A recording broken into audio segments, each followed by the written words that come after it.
Današnja tema dneva je zagotovo sneg, ki smo ga končno dočakali tudi po nižinah. Ponekod se ta že oprijemlje cestišča, zato voznikom svetujejo, naj se na ceste ne odpravljajo brez ustrezne zimske opreme in naj računajo, da bodo za pot potrebovali več časa. Zaradi posebnih in pružnih skupin je promet na posameznih avtocestnih odsekih in na nekaterih državnih cestah upočasnjen.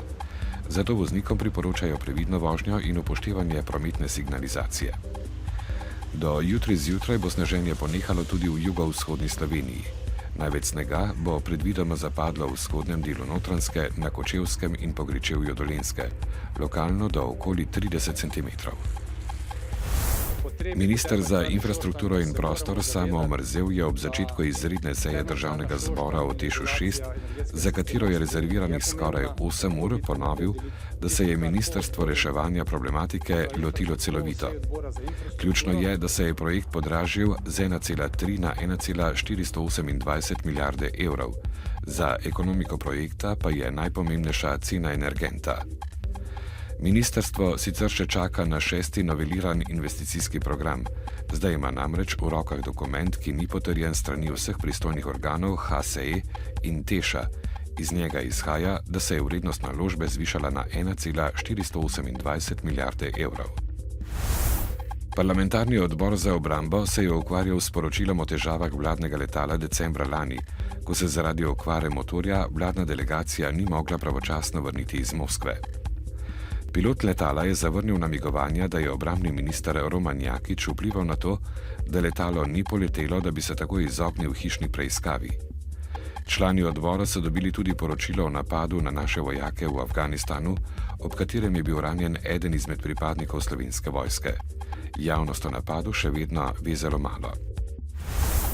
Generalni sekretar Zveze NATO Anders Rasmussen je danes na obisku v Sloveniji. Rasmussen je po srečanju s slovensko premierko Alenko Bratušek pohvalil Slovenijo kot pomembno zaveznico.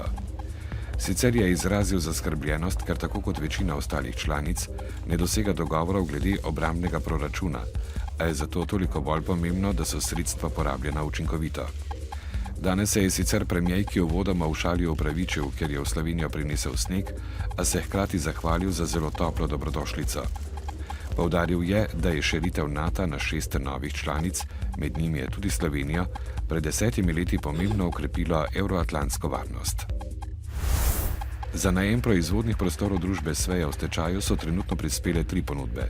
Kot je danes povedal stečajni upravitelj Tomaž Kos, bo vse ponudbe odprl v torek.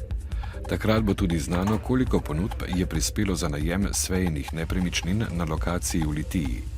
Izhodiščna višina mesečne najemnine za Svejine nepremičnine na lokaciji v Zagorju ob Savi znaša 10 tisoč evrov.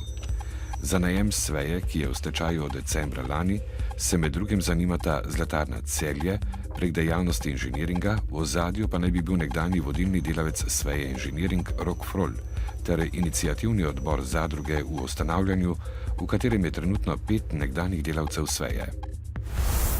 Policisti postaje prometne policije Maribor so včeraj opravljali nadzor prometa na avtocesti Dragočava-Lendava.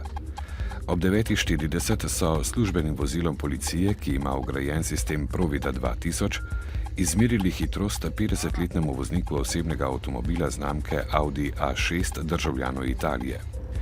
Ugotovili so, da je voznik na mokri in spolzki avtocesti izven naselja Cerkvenjak, kjer je hitrost vožnje omejena na 110 km/h, na razdalji 643 metrov vozil s hitrostjo več kot 193 km/h. Prav tako voznik pri vožnji ni vozil na predpisani varnostni razdalji, ter je vseskozi vozil po prehitevalnem prometnem pasu. Vozniku so policisti, zatem ko so ga varno ustavili, izdali plačilni nalog z globo 1550 evrov in 9 kazenskih točk. Po noči bodo padavine povsod ponehale, le na jugu bo ponekod rahlo snežilo še do jutra. Jutri bo na Primorskem precej jasno, burja bo slabila. Tudi drugod se bo jasnilo, a bo predvsem v osrednjih in v jugovzhodnih krajih ostalo precej nizke oblačnosti. V Prekmurju in ponekod na Štajerskem bo še pihal severovzhodnik. Najnižje jutranje temperature bodo od -5 do 1, na Primorskem od 1 do 5, najvišje dnevne od 0 do 3, na Primorskem do 9 stopinj Celzija. V nedeljo bo na jugu še deloma jasno, drugod pa zmerno do pretežno oblačno in večinoma suho. v ponedeljek se bo pooblačilo. Popoldne bo ponekod občasno rahlo snežilo. Danes v dnevniku televizije Maribor. Končno je zasnežilo tudi po nižinah. Kriminalisti in tožilstvo o podrobnostih oderuških kreditov. Kdo bo počistil z zanemarnimi lastniki psov? Novice Štajerske, Pomurja in Koroške ob 18.